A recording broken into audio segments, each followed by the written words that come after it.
I'm joined today by Professor Erin Dormedy, Professor of Food Science and Nutrition in Jordan College. Erin, thanks for being with us today. Oh, my pleasure. Thank you for inviting me, Jason. All right. We're going to talk today first, at least, about your experience with Discovery. So why did you sign up for the program and what did you take away from it? Yeah, I am probably a more non-traditional member of a Discovery cohort.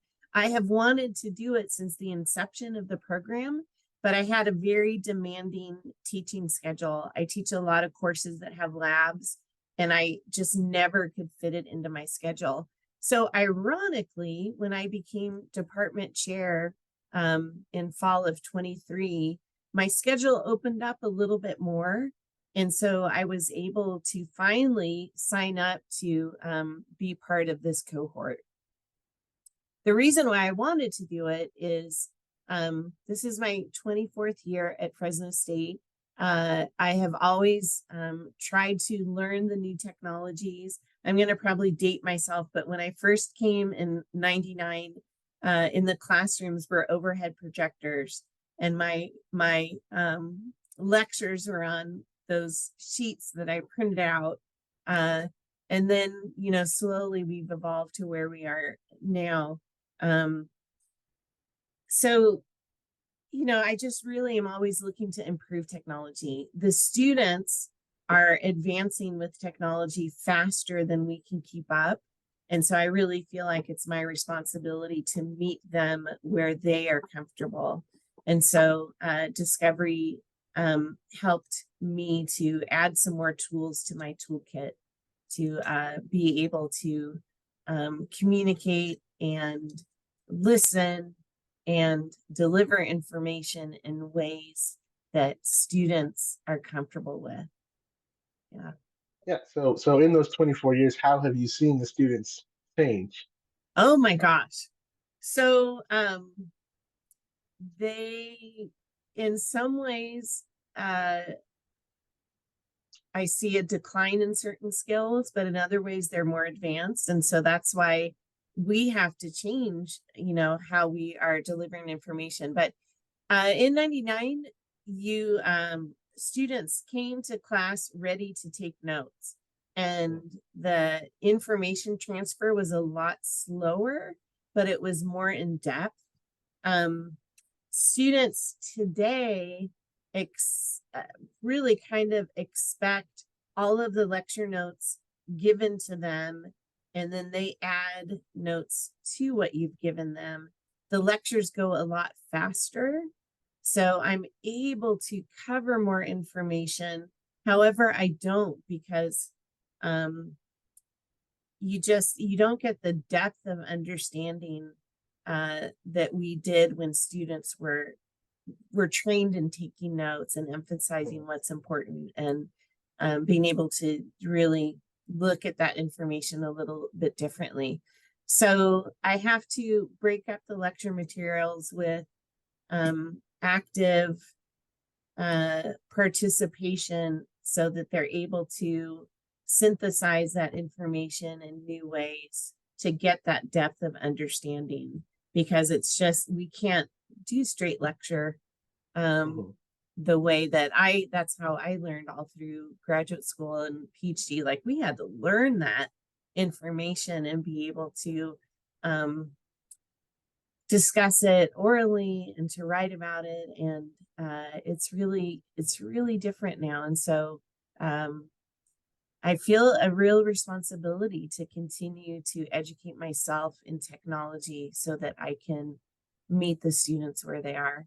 I don't want to be one of those professors that, sits back and complains and like, well, in my day, they didn't do this. Maybe it's time for retirement. No, I look at it like, no, now is the time for me to learn new tools and to continue to grow as an educator.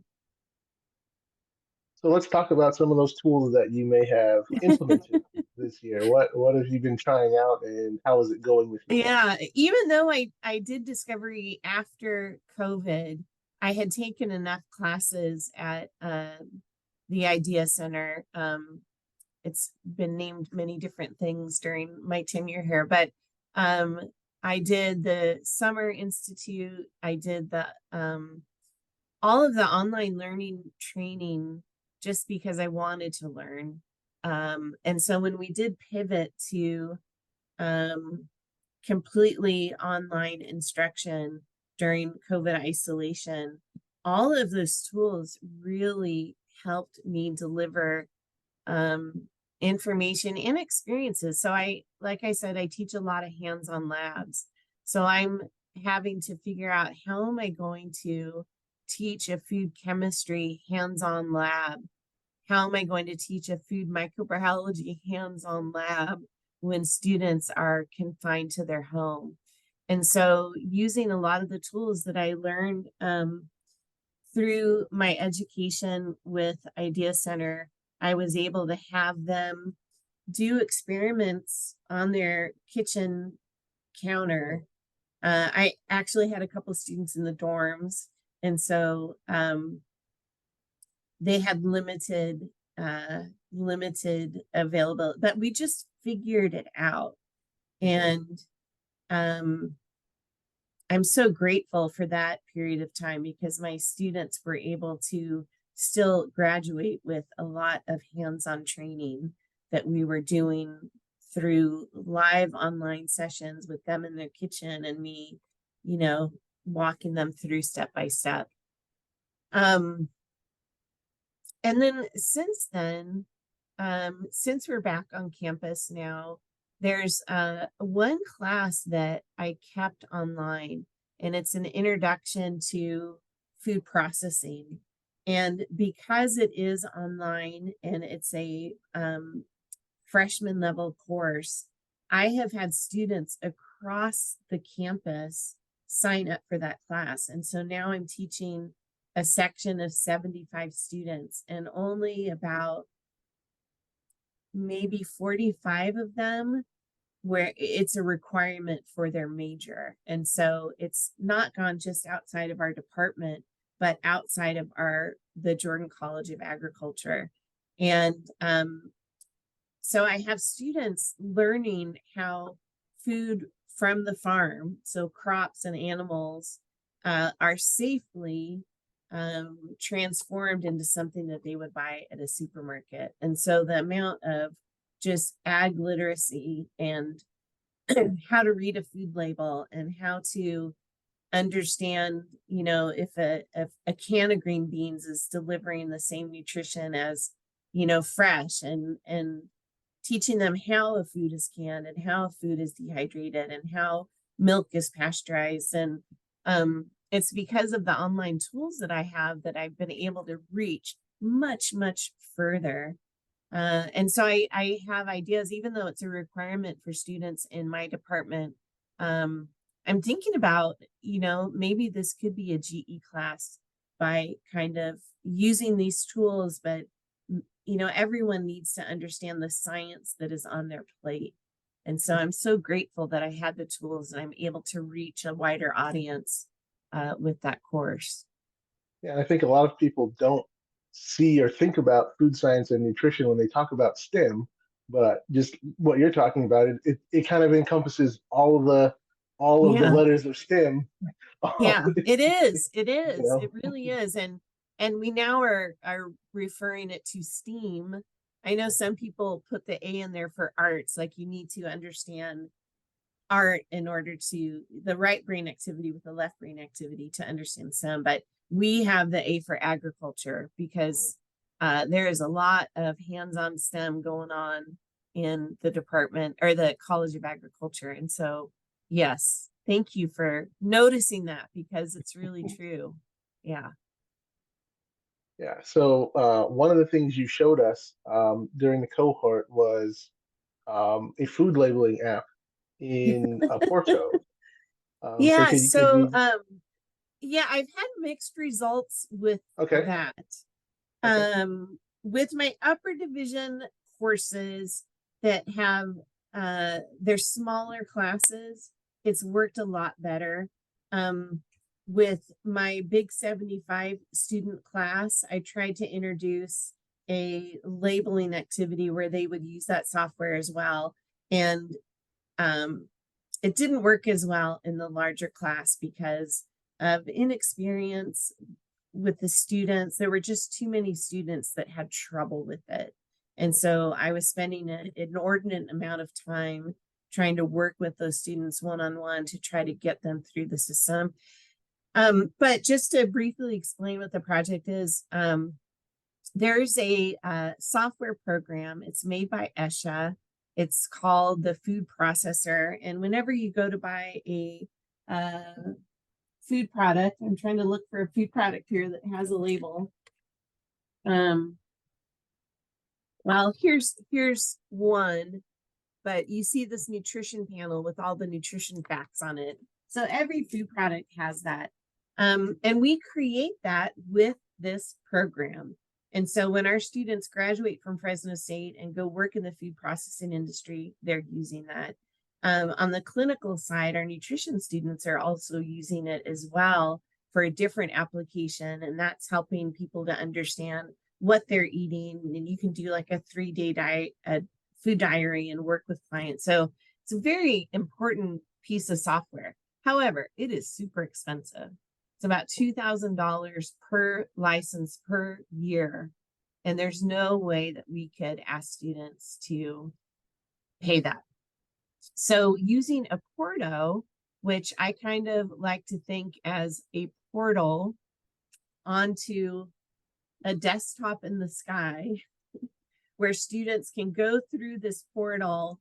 And it used to be in our computer labs, we would have the software, and a Porto during COVID would enable our students to hijack those desktop computers in the computer lab. Now it's online, and so they are going in and they see a desktop on their laptop or their device, and they're able to use all of these programs that are on that desktop that the university has a license for. So that's worked out really well for us. So students, I gave them a standard recipe. I told them that they were a product developer for a baking company in Portland, Oregon, and here's the recipe. Your supervisor has asked you to modify the recipe in 2 different ways, and they got to choose the way, whether they increased nutrition or removed fat or whatever. And then they made these 3 labels side by side and wrote me a memo describing the changes and their recommendation for this new product. So it's kind of a hands-on real world application. Yeah, some of the students kind of lagged behind because of technology issues. And I really did a step-by-step video walking them through it, but I still had some students that had technical difficulties. So I'm going to have to rethink that. I'm still grading those reports for the first application. I did it the first time this semester. And so maybe I'll change my mind about the success of it. It just seemed like I got a ton of emails. It's not working. No. So it was a lot of time on my part to hold their hand and walk them through it. I think some students gave up. So but the data is still out there and I need to analyze the success of it. But for the upper division classes where the classes are smaller, a Porto is an excellent tool to get them access to, statistical programs where we're asking them to crunch a lot of numbers. So yeah, a Porto has been awesome. Yeah, and that's one of the themes I've heard from some other folks is that balance between taking class time, troubleshooting technology Yeah. problems, and doing something different. But you want the students to have that experience. Yeah. But maybe And it in a wasn't, different. the problem wasn't as much with a Porto as it was with this expensive, not very user-friendly program. And so I think the juniors and seniors can kind of force their way into figuring it out, especially knowing that when they get into industry, they're going to be expected to do this. But the freshmen, where I was trying to like, hey, hey, did you know how a food label is made? This is it. And they were like, oh, it's so it wasn't Oporto as much as it was the Yeah, program I was asking them to use. Yeah. but I mean, it's great that we're able to provide that experience for our students, and they don't have to spend that money out of pocket, Oh, and they can take that experience with them into the professional arena. yes. Um, so you've talked about kind of some different things that you've tried, and the other trainings that you have gone through. So what's next for you? Are there things that you want to keep exploring or expanding or pulling back or um, swapping things out? yeah, becoming department chair, I don't want to warn anyone off of it that is watching this video and considering it. It has been an awesome experience. There are parts of it that I didn't expect to love so much as I do. But there's a lot of hours involved. Overnight, your emails double. So I spend about 4 hours a day just answering emails. And so when I look at the Idea Center, I probably will be looking at ways to increase time efficiency for more managerial tasks, as well as keeping up with the tasks that I need for teaching, because I still have half of the teaching load. I looked at my schedule last fall and saw all this open time, and I signed up for Discovery. I did the Tequity one, and I tried to do the Digital Humanities Digital Scholarship one, which is amazing.